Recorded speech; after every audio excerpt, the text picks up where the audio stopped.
Assalamualaikum, bertemu lagi bersama saya Aulia Maharani. Saya dari Prodi PGNI Unit 2 semester 2. Di sini saya akan menjelaskan tentang apa hubungan tumbuhan lingkungan dengan ekosistem. Oke, yang pertama kita harus mengerti nih apa yang dimaksud dengan ekosistem.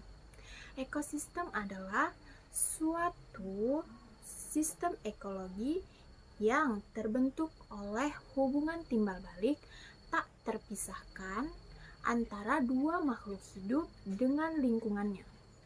Ekosistem bisa dikatakan juga suatu tatanan kesatuan secara utuh dan menyeluruh antara segenap unsur lingkungan dan lingkungan hidup yang saling mempengaruhi.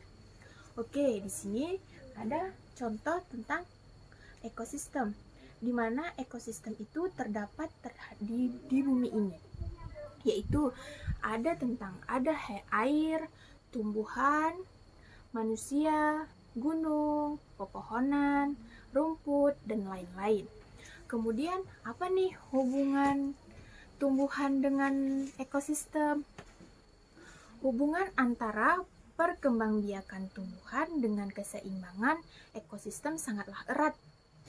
Karena dalam ekosistem, tumbuhan berperan sebagai produsen yang merupakan sumber energi bagi konsumen. Keseimbangan ekosistem ini akan terjaga nih apabila jumlah tumbuhan sebagai produsen lebih banyak dari jumlah konsumennya. Kemudian, apa tuh hubungan lingkungan dengan ekosistem?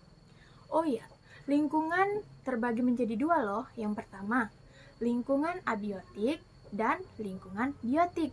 Oke, di sini kita akan bahas satu persatu ya. Yang pertama, kita akan membahas tentang lingkungan abiotik. Apa itu lingkungan abiotik?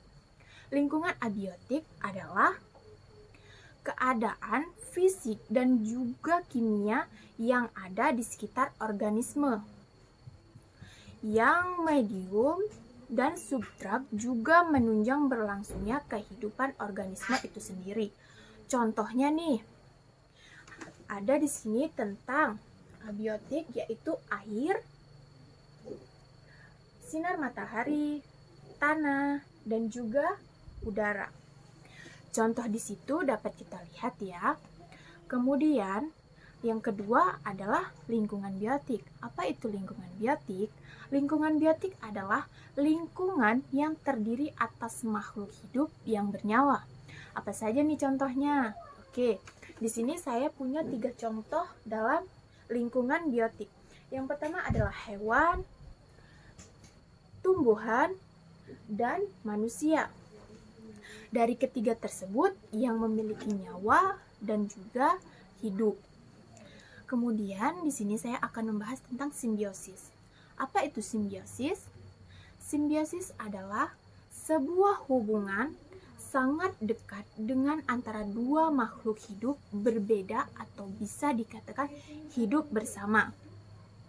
Kemudian simbiosis ini dibagi menjadi 4. Apa aja ya? Oke, yang pertama simbiosis parasitisme.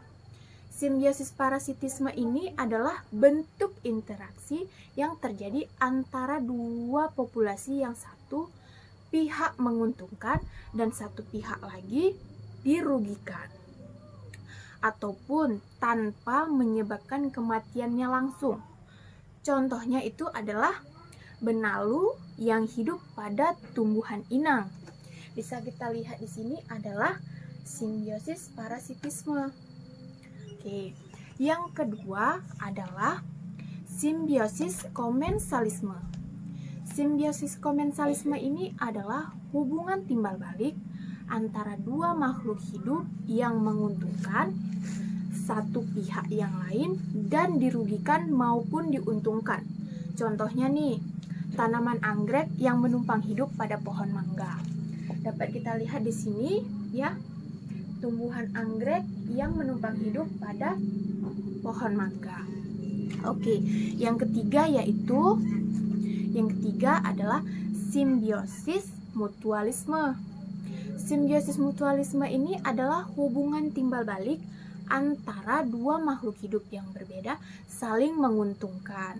Contohnya antara Contohnya antara lain adalah lebah dengan bunga. Bisa kita lihat di sini adalah lebah yang memakan sari-sari buah bunga. Ya. Oke, yang keempat yaitu simbiosis protokoperasi. Simbiosis protokoperasi ini adalah hubungan timbal balik antara dua makhluk hidup yang bersifat menguntungkan, namun interaksi tersebut tidak akan mengganggu kelangsungan hidup tumbuhan yang lain ataupun hewan yang lain. Oke, di sini kemudian saya akan membahas tentang kompetisi. Kompetisi itu apa ya? Kompetisi adalah interaksi yang terjadi antara dua makhluk hidup yang mengakibatkan kerugian.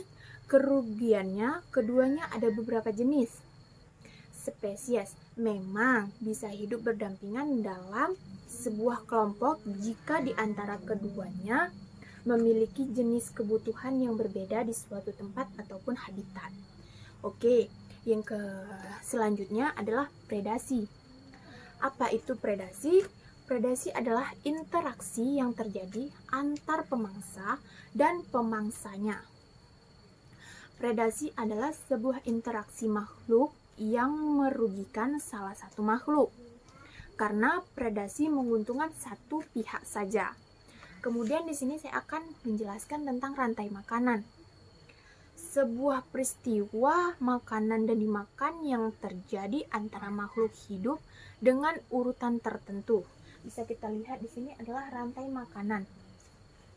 Bisa dijelaskan yaitu rumput dimakan tikus, tikus dimakan oleh ular, dan ular dimakan oleh elang. Elang akan mati dan diuraikan oleh jamur. Bisa dijelaskan, rumput itu berperan sebagai produsen, tikus sebagai konsumen, dan yang ketiga, ular sebagai konsumen yang kedua, dan hewan elang itu adalah konsumen kedua atau puncaknya. Kemudian itu jamur sebagai decomposer. Kemudian piramida makanan. Piramida makanan ini adalah paduan nutri untuk merencanakan pola makan hidup sehat bergizi, mulai dari piramida hingga puncak memiliki penerapannya masing-masing. Di sini contohnya adalah piramida makanan. Oke, ini saja yang dapat saya sampaikan. Kurang dan lebih saya mohon maaf. Assalamualaikum warahmatullahi wabarakatuh.